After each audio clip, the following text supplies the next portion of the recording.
अखिलेश की रणनीति से बदलेगा खेल, नसीमुद्दीन का सपा से मेल, आजम खान को लेकर दिया ऐसा बयान, छिड़ गया सियासी संग्राम। जानिए वेस्ट यूपी में क्या बदलेगा।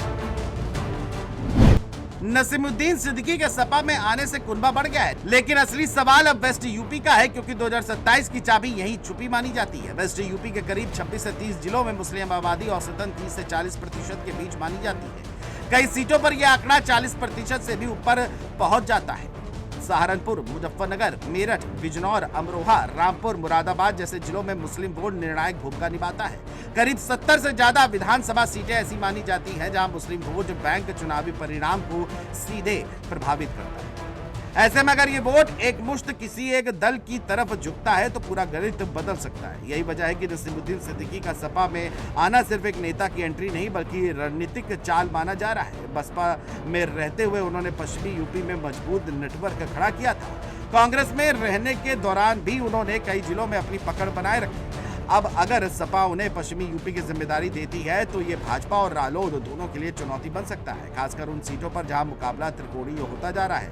अखिलेश यादव का पीडीएफ फॉर्मूला भी इसी क्षेत्र में सबसे ज्यादा परखा जाएगा। मुस्लिम, दलित और पिछड़े वर्ग का साझा समीकरण अगर जमीन पर उतरता है तो पश्चिमी यूपी में नई राजनीतिक धारा बन सकती है।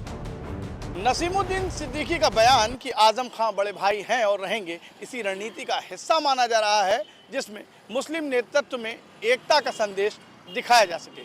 समाजवादी पार्टी ये दिखाना चाहती है कि वो किसी को हटाकर नहीं आगे कर रही है, बल्कि सबको साथ लेकर चलने की कोशिश कर रही है।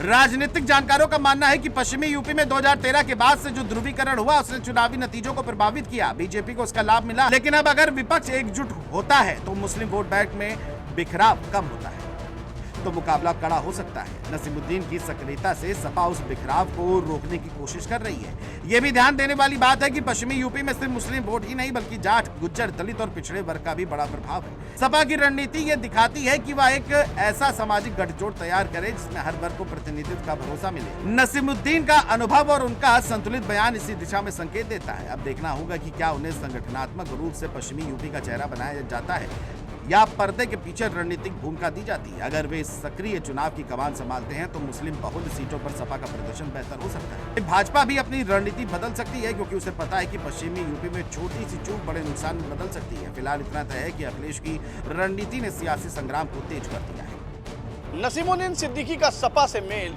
और आजम खां को लेकर दिया गया सम्मानजनक बयान एक साथ कई संदेश दे गया है। पश्चिमी यूपी की जमीन पर इसका कितना असर होगा ये तो आने वाले महीनों में साफ होगा, लेकिन अभी से ये चर्चा तेज हो गई है कि 2027 के खेल में वेस्ट यूपी से ही ये पूरी दिशा तय होगी और हवा का रुख पश्चिमी यूपी से ही बहेगा। लेकिन देखना यही है कि ये हवा का रुख किसके साथ और किसकी ओर बढ़ता है। कैमरा पर्सन अनिल के साथ मैं विजय त्रिपाठी, GMD न्यूज़, लखनऊ।